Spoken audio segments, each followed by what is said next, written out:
Tulkarem and Jenin, there have been simultaneous operations undertaken by the Israel Defense Forces and the Israeli force known as Magav, which roughly translates to the border police, the border patrol, but it's actually a unit of the Israeli National Police that is expert at counter-terror operations as well. And the operation that's taking place in Judea and Samaria is the largest military operation by the Israel Defense Forces in that area since Operation Defensive Shield in 2001, 2002.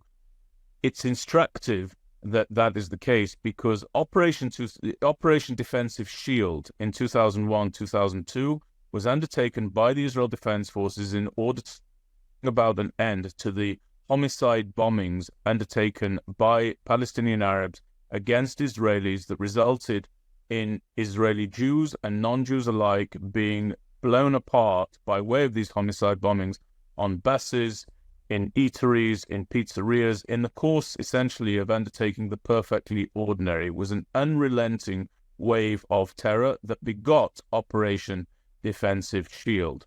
That is key because we are now seeing Khalid Mashal of Hamas calling for Palestinian Arabs in Judea and Samaria to return to the tactic of homicide bombings launched against Israelis inside the state of Israel.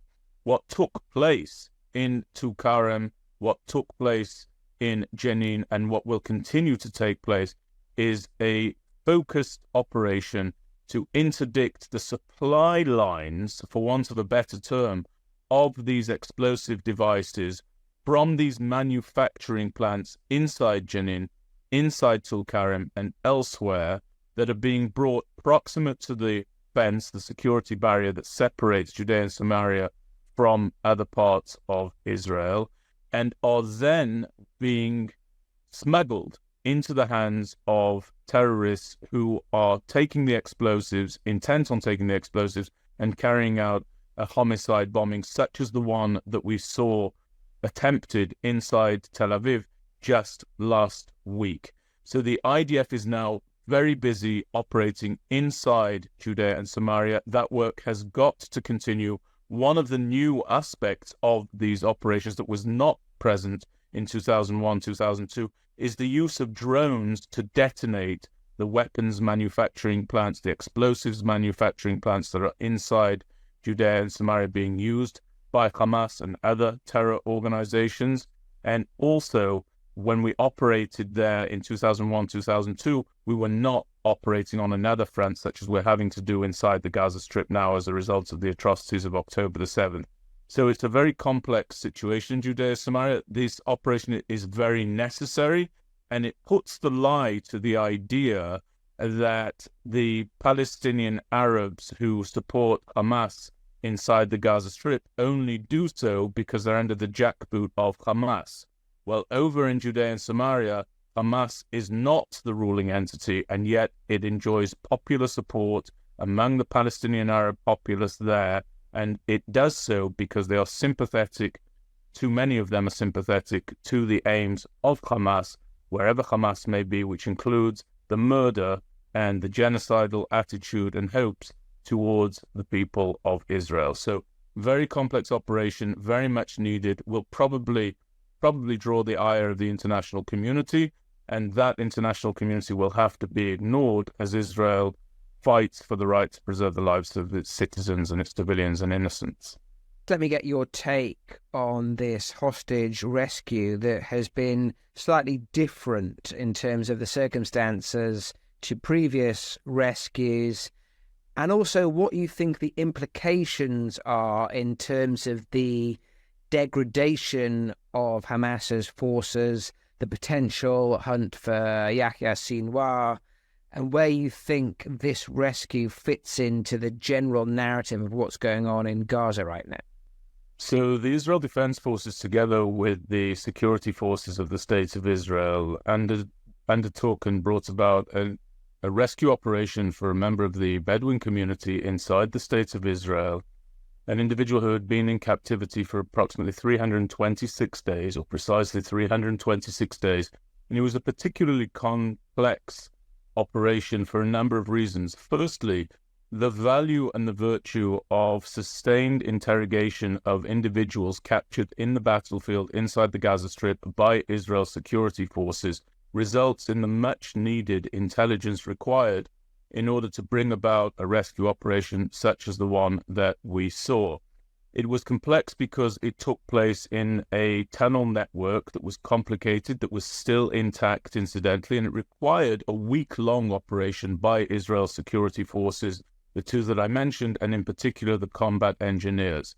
Now, in a mission, the details of which have not been released for public consumption, one of the prerequisites for the successful mission was to actually coax or force out the captors of the hostage from the tunnel in which he was being held. Only thereafter did the IDF enter the tunnel area, and only after having quite a protracted conversation, if you like, with the hostage himself, was the IDF confident that this was not a booby trap, that they were not being lured into a trap rather by Hamas, but actually that this was an Israeli hostage. He was then taken from that area and he gave testimony about what he had experienced there, which included being held captive for the first 2 months inside an apartment next to another hostage who was filmed and who eventually died. The circumstances of his death are not yet fully determined and finalized, but this captive was kept inside captivity, inside an apartment for the first 2 months. Thereafter, he was moved into a tunnel. It's very important to note that he was suffering from a bullet wound, having been shot leg by his captors on October the 7th. He was operated on with a very limited level of anesthesia, so a very brutal surgery underwent by this captive, and he was fed thereafter with approximately 1 slice of bread. He was allowed to shower what he estimates once a month. He was kept in total darkness inside these tunnels, and again, his rescue and the successful extraction of him is testament to the painstaking intelligence that comes about by way of sustained interrogation of those captured on the battlefield by the Israel Defense Forces from inside the Gaza Strip. So it's a very unique operation. As I said, the details of it are not yet released. I don't know if they ever will be fully released. But obviously, Israel celebrates the fact that the Israel Defense Forces, the military of the Jewish state, has moved forward on pain of death to rescue a hostage who is not of the Jewish faith, who is actually of the Muslim faith, who was taken and held brutally by Hamas, a Muslim jihadist genocidal organization. So this tells you a lot about the various sides, about the nature of good versus evil in this war. And reports are implying that this rescued hostage speaks Arabic and has potentially been able to give the likes of Shin Bet and investigators some incredibly valuable intelligence. How significant could that be? All of the intelligence that's forthcoming is incredibly significant. It's particularly significant because it speaks to the understanding that comes by way of a shared language. It's accurate and true that this particular hostage did indeed speak Arabic. He's fluent in Arabic. Arabic is his first language, his mother tongue, if you like. And one of the aspects that this demonstrates is, despite his ability to clearly communicate to his captors that he is a member of the Bedouin community, that he is of the Muslim faith, it made absolutely no difference whatsoever when it came to the degree of treatment or humanity extended to him while he was in captivity for these 326 days. Of course, having that linguistic connection with his captors does indeed give him the ability to provide details to Israel's security forces, who are questioning him as we speak, incidentally, who are trying to garner as much information as they can from him as we speak. He obviously has a higher level of information that he's able to convey. But in terms of the macro battle in which the Israel Defense Forces is currently engaged, I don't think that language is going to be a key differentiator on a macro scale, on a tactical scale, on a scale specific to this operation and others in the future, perhaps. But basically, we find ourselves in the same situation as we were prior to this rescue. There's merely one less hostage to extract from there. There are 108 hostages still being held inside the Gaza Strip by Hamas. And again, what the IDF is clearly leaning on, and people need to understand that it's a long, drawn-out process, is intelligence that they are able to extract from detainees taken off the battlefield inside the Gaza Strip.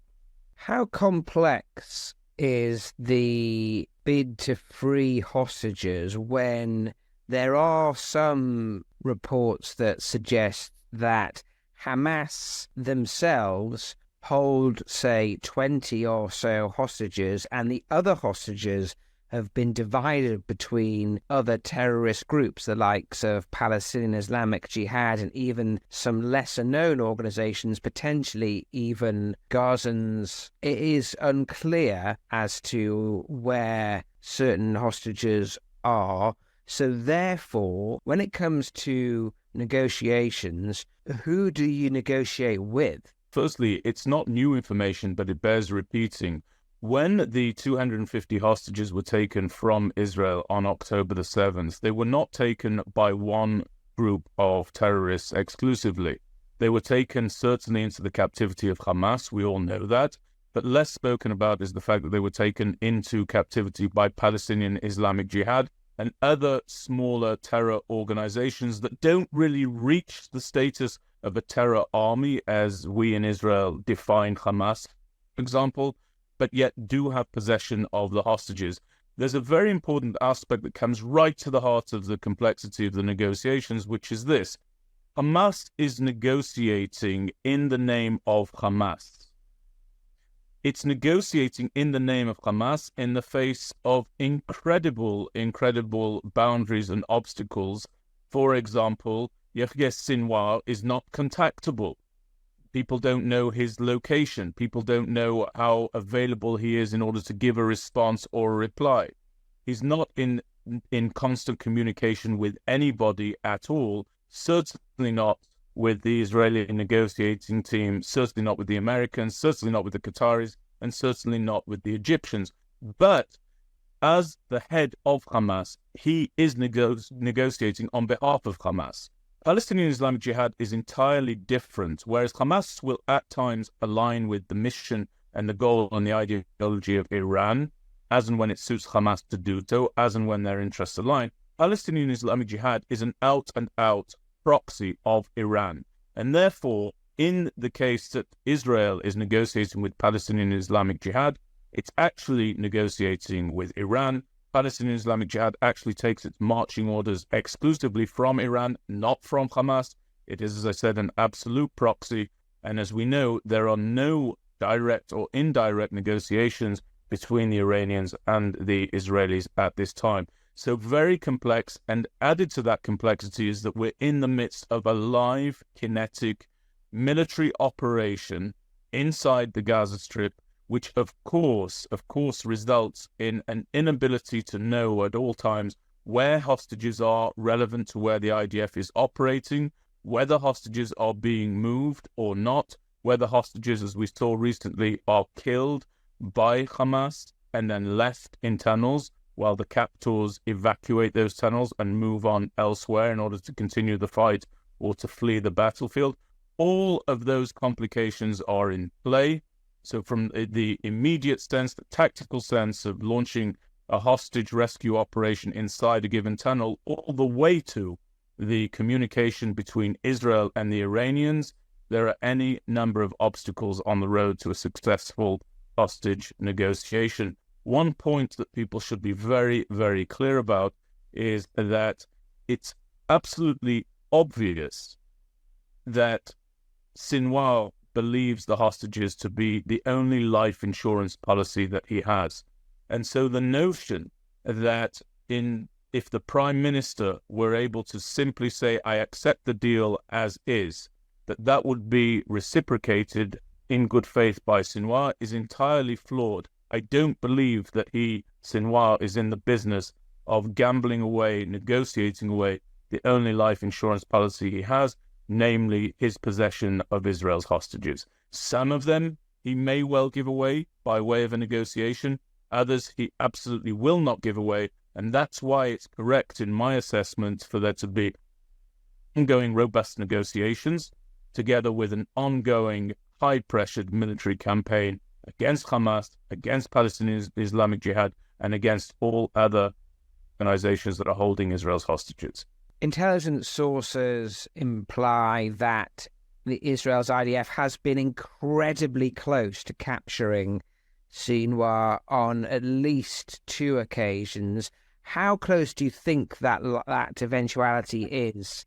So when it comes to Sinwar, just to put this into clear focus for everybody, the Israel Defense Forces has come extremely close to capturing him, to killing him, to eliminating him, to taking him off the battlefield. One particular example I'd like to share is an interview that was recently given to Israeli media by Brigadier General Dan Goldfuss, who is the commander. He's just actually left that position, but at the time he was the commander of the 98th Division, which is the IDF's commando division operating inside the Gaza Strip, leading many of the battles that people are reading about in the newspapers and in the media around the world. As he left his role as commander of that position in order to take up his new role as commander of the Northern Formation in the IDF, along with a promotion to the rank of Major General, he told the reporter openly that when his forces moved into the room in which Sinwar was assumed to be holed up, as they entered that room, they found a number of articles around it, one of which was a coffee pot, and that the coffee was actually still hot at the time that the IDF moved in there. So they were moments away from Sinwar when they operated inside the area that he'd been sheltering and hiding in. In terms of how close we are to finding him in the future, nobody has the answer to that, but I can tell you that the pursuit of Sinwar is relentless. It's ongoing. There are attempts to find him around the clock, each and every day, morning until night. And Sinwar is a marked man. And the only way that Sinwar is likely to release all the hostages is over his dead body. And it's very likely that the IDF is more than willing to oblige when it comes to that condition and term. How serious is the threat still from Hezbollah and their directors in Tehran? And how do you see Israel's strategy in dealing with that developing in the next weeks and months? Since October the 7th, I have been a proponent of Israel and the IDF taking a preemptive attitude to the threats that are emanating from southern Lebanon by way of Hezbollah. Unfortunately, that has not been the decision taken by Israel's defense establishment. What we've been in the posture of is what's called active defense, and we've seen that play out across the border between Israel and Lebanon, and it's morphed into something of attrition. This has been ongoing since October the 8th. 60 to 80,000 Israelis have been evacuated from their homes in the north. They are essentially refugees in their own land. And Hezbollah continues to pepper, to shell, and to adjust the intensity of its attacks against Israel as and when it pleases. What we saw last week was proof that the Israel Defense Forces has the ability to preempt strikes from Hezbollah towards its sovereign territory as and when Israel decides to do so.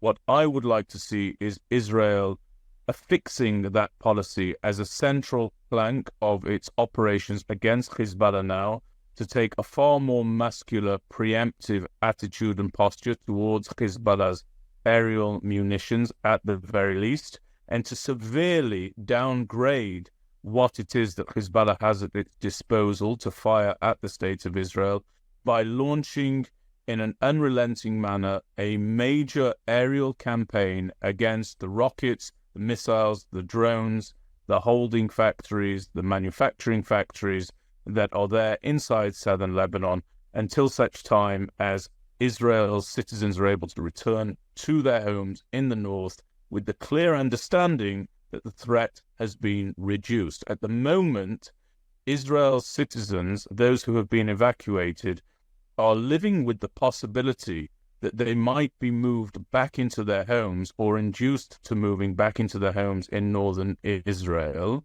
because Israel might manage to strike some sort of ceasefire deal or cessation of hostilities against Hezbollah inside southern Lebanon.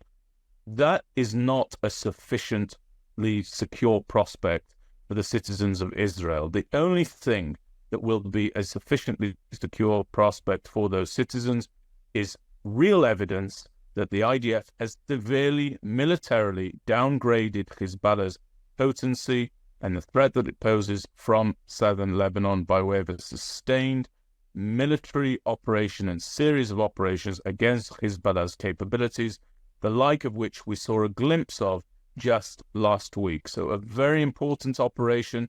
It's not enough in my assessment. It's not sufficient. I'm not sure precisely why Israel is being so hesitant to move with greater force against Hezbollah's capabilities. But I think that there is a very real possibility that in the lame duck period between the November elections in the United States and the actual arrival of the next president of the United States, whether that be Donald Trump or Kamala Harris, that you will see Israel intensify and significantly ratchet up its operations inside southern Lebanon in order to take advantage, legitimately so, incidentally, from a military point of view, of that lame duck presidential period in the United States of America, where you have an outgoing President Joe Biden, an incoming President Trump or President Kamala Harris, and on both sides of that, Biden, Harris, and Trump, on all sides, they're able to say we're not actually fully in situ at this time, and they're not therefore able to hold Israel back to the extent that currently seems to be the case that they are doing. So we need to be moving with greater force against Hezbollah.